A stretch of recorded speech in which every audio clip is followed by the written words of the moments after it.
नमस्कार, मैं मनदीप कुमार आपका एसके बुक्स के यूट्यूब चैनल पर स्वागत करता हूं। आज हम बात करने वाले हैं रोटेशनल मोशन पार्ट 7 की। तो पार्ट 7 स्टार्ट करने से पहले मैं आपको हमारी बुक्स के बारे में जानकारी देना चाहूँगा। यहाँ स्क्रीन पे हमने 2 बुक्स दिखाई हुई है आपको, Agniveer Vayu Indian air force science subject recruitment test और physics air force X group recruitment exam with brief explanation of fundamental principles.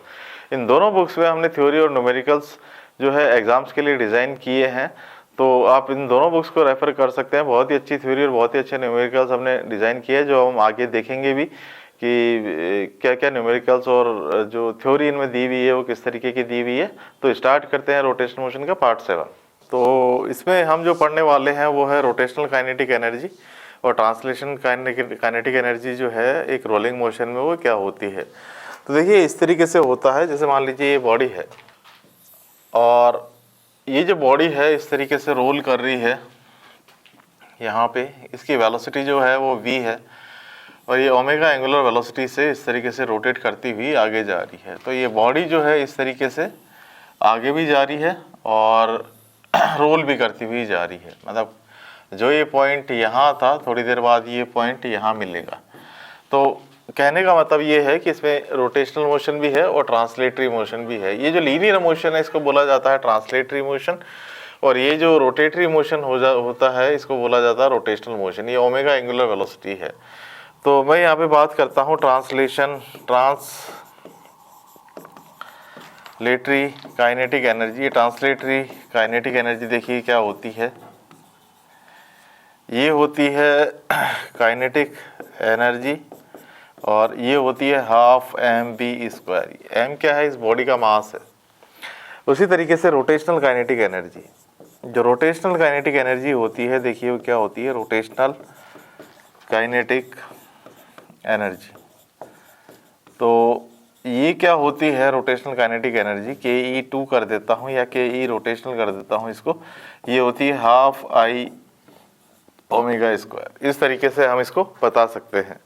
मैं कुछ क्वेश्चंस लेके इसको, अच्छा टोटल एनर्जी की भी बात कर लेते हैं। टोटल एनर्जी क्या है? ये तो ट्रांसलेटरी है और ये रोटेशनल है। जो टोटल काइनेटिक एनर्जी है वो बराबर है kinetic energy translatory plus kinetic energy rotational. तो रोटेशनल और जो ट्रांसलेटरी काइनेटिक एनर्जी है दोनों का सम है टोटल काइनेटिक एनर्जी। तो इस तरीके से हम निकाल सकते हैं। अब मैं कुछ क्वेश्चंस लेके आपको और क्लियर करता हूं कि ये जो पार्ट है इसमें क्वेश्चंस किस तरीके के आते हैं। तो सबसे पहले मैं क्वेश्चन लेता हूं। क्वेश्चन, डिफरेंट बॉडीज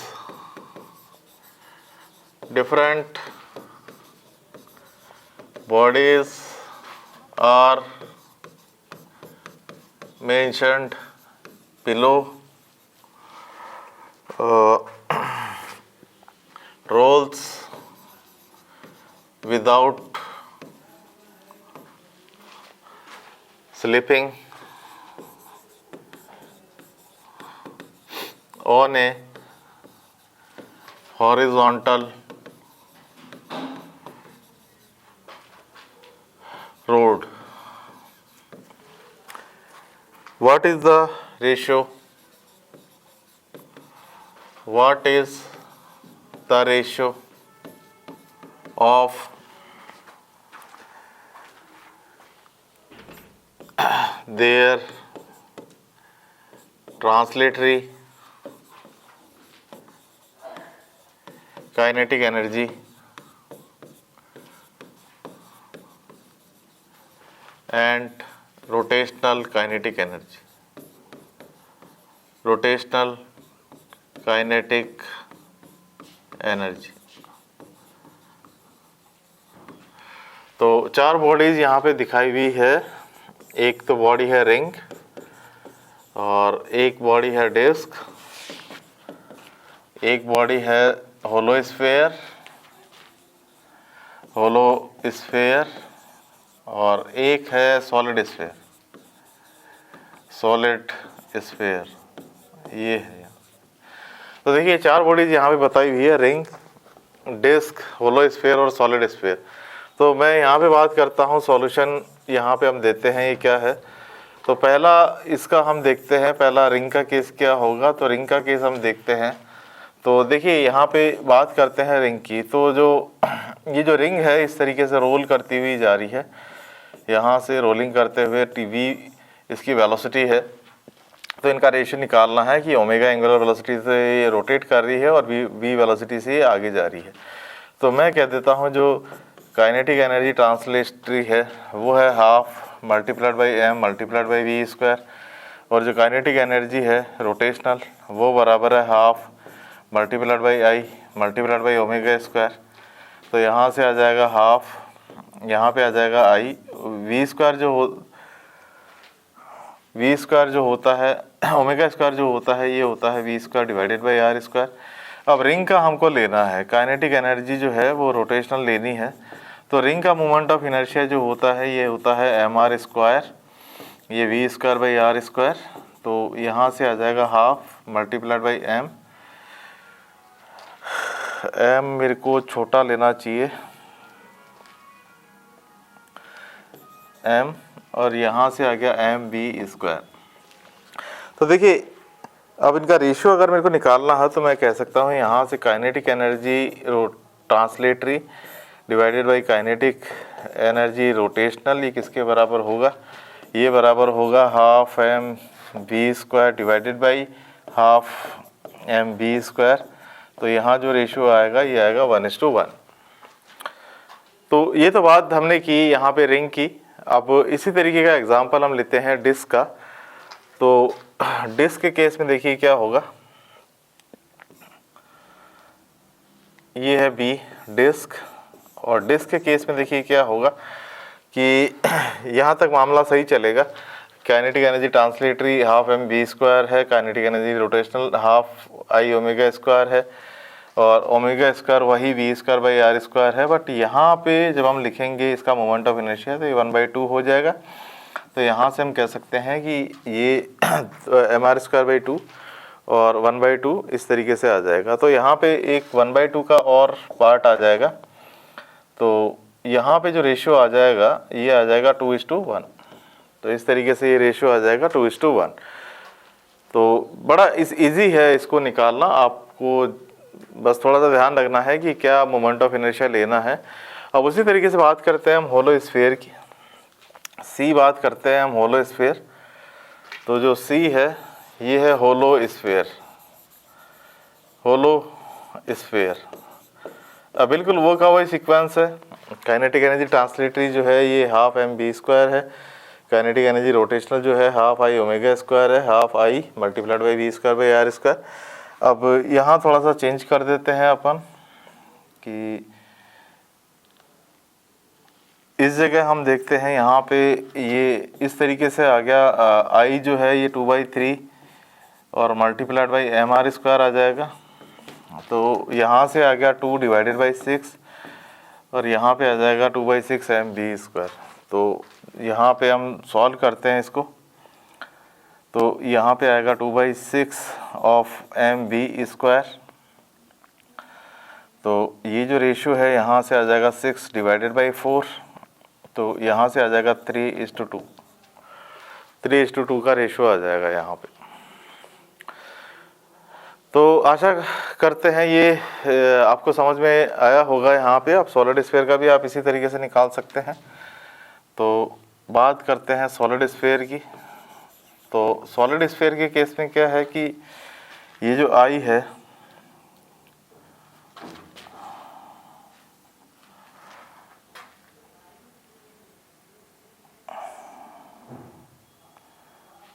ये जो आई है ये हो जाएगा 2/5 एम आर स्क्वायर। तो यहाँ से आ जाएगा 2/10 ऑफ एम बी स्क्वायर। तो यहाँ पे हम पुट करते हैं 2/10 एम बी स्क्वायर। तो यहाँ से आ जाएगा 10 डिवाइडेड बाई 4 यानी कि 5:2 का रेशो। तो देखिए इस तरीके से आप ये कर सकते हैं। रिंग का भी हमने बताया, जैसे डिस्क का बताया, होलो स्फीयर का बताया, सॉलिड स्फीयर का बताया, और कोई सी भी डिवाइस अगर मान लो आपको दे रखी हो तो आप इस तरीके से निकाल सकते हैं। जैसे फॉर एग्जांपल मैं कहता हूँ होलो सिलेंडर दे रखा होता या सॉलिड सिलेंडर दे रखा होता तो इसी तरीके से आप इसको निकाल सकते हैं। तो आगे एक और क्वेश्चन करते हैं हम इसी तरीके का। तो एक क्वेश्चन हम लेते हैं।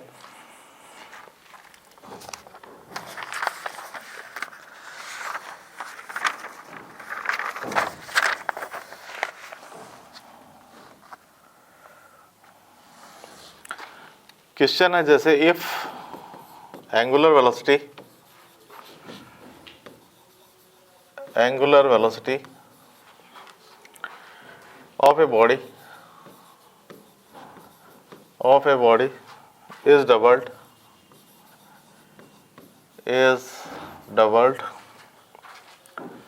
what will be the effect on its rotational kinetic energy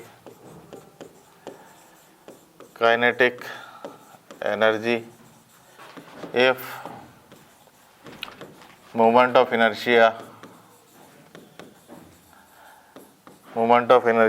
remains the same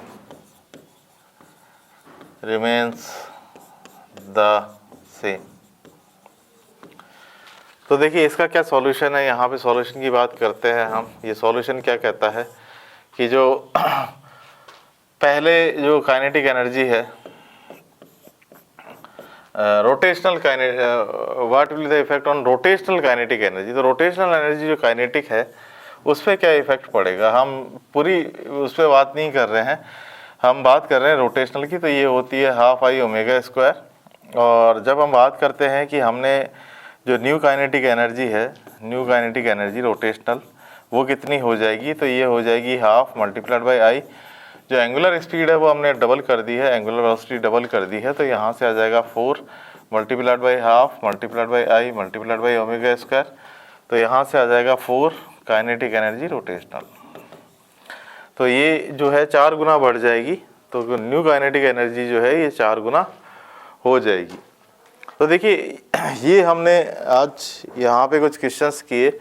तो रोटेशनल काइनेटिक एनर्जी का क्या खास बात है कि जो ये रोटेशनल काइनेटिक एनर्जी है इसमें देखिए क्या होता है कि ये बॉडी अगर इस तरीके से जा रही है और इस तरीके से रोटेट भी कर रही है, तो इसके 2 तरीके के मोशन हैं। 2 मोशन जो होते हैं वो होते हैं, एक तो होता है हाफ एम बी स्क्वायर, ये तो ट्रांसलेटरी मोशन है। एक इसके खुद के कारण जो रोटेशनल है वो हाफ आई ओमेगा स्क्वायर, जैसा आपको पहले बताया था, तो उस तरीके का दूसरा मोशन और होता है। तो ये 2 तरीके की काइनेटिक एनर्जी है जिनमें आपको थोड़ा सा केयरफुल रहना है कि हमको रोटेशनल कब लेनी है और काइनेटिक एनर्जी कब लेनी है। अगर ये प्योरली रोटेशनल मोशन होता, प्योर रोटेशन मोशन होता, जैसे मान लीजिए ये बॉडी है और इस तरीके से केवल एंगुलर वेलोसिटी होती, तो यहाँ पे हम कहते हैं कि ये होता हाफ आई ओमेगा स्क्वायर। और ट्रांसलेटरी का तो आप सबको पता है, ये पहले से पढ़ते आ रहे हैं हम कि केवल ट्रांसलेटरी मोशन है तो ये काइनेटिक एनर्जी होती हाफ एम वी स्क्वायर। अगर दोनों मोशन साथ में है, ट्रांसलेटरी भी है और रोटेशनल भी है, तो ये दोनों जो एनर्जीज हैं ये इसमें होगी, इस बॉडी में ये दोनों एनर्जीज इस तरीके से अवेलेबल होगी। तो यहाँ पे हमने आपको बताया इस तरीके से। इसी तरीके से आप क्या कर सकते हैं कि जैसे मान लीजिए ये रोलिंग का केस है, तो ये जो बॉडी थी ये रोल करते हुए जा रही थी, यहाँ से हॉरिजॉन्टल प्लेटफॉर्म पे ये रोल करते हुए इस तरीके से जा रही थी। उसी तरीके से मान लीजिए आपको जो क्वेश्चन आएगा वो इंक्लाइन प्लेन पे भी आ सकता है कि इंक्लाइन प्लेन पे अगर बॉडी रोल करती हुई आ रही है तो जो रेशियो है वो क्या होगा, तब भी आपको डाइवर्ट नहीं होना है, बिल्कुल ऐसा का ऐसा केस लेके इस तरीके से सॉल्व करना है। यहाँ पे भी वही चीज़ होती है कि ये v वेलोसिटी होती है, ओमेगा एंगुलर वेलोसिटी होती है, और प्योर रोलिंग अगर ये करती हुई आ रही है तो ये सिंपल सा रिलेशन है, half M B square translatory है और जो हाफ आई ओमेगा स्क्वायर है ये रोटेशनल है। और अगर दोनों मोशन है तो दोनों का सम हो जाएगा। तो थोड़ा सा केयरफुल रहना है, आपको कंफ्यूज नहीं होना है। प्योर रोलिंग के केस में इस तरीके से ये एनर्जी दिख जाएगी आपको। तो आशा करते हैं ये वीडियो आपको पसंद आया होगा और इस तरीके का जो हमने रोटेशनल मोशन में काफ़ी चीज़ें डिस्कस की, तो ये मेन क्वेश्चन जो थे हमने सारे अभी डिस्कस कर लिए हैं रोटेशनल मोशन की। तो आप हमारे जो वीडियोस है पुराने जो रोटेशनल मोशन के, उनको भी आप रेफ़र कर सकते हैं। अगर आपको कुछ बीच में समझ में नहीं आता है तो पुराने पार्ट में जाके देखिए, बिल्कुल सीक्वेंस से बताया हुआ है 1 to 8 में। तो आशा करते हैं आज का वीडियो आपको पसंद आया होगा। हमारे इस वीडियो को लाइक कीजिए, दोस्तों के साथ शेयर कीजिए और हमारे चैनल को सब्सक्राइब कीजिए। धन्यवाद।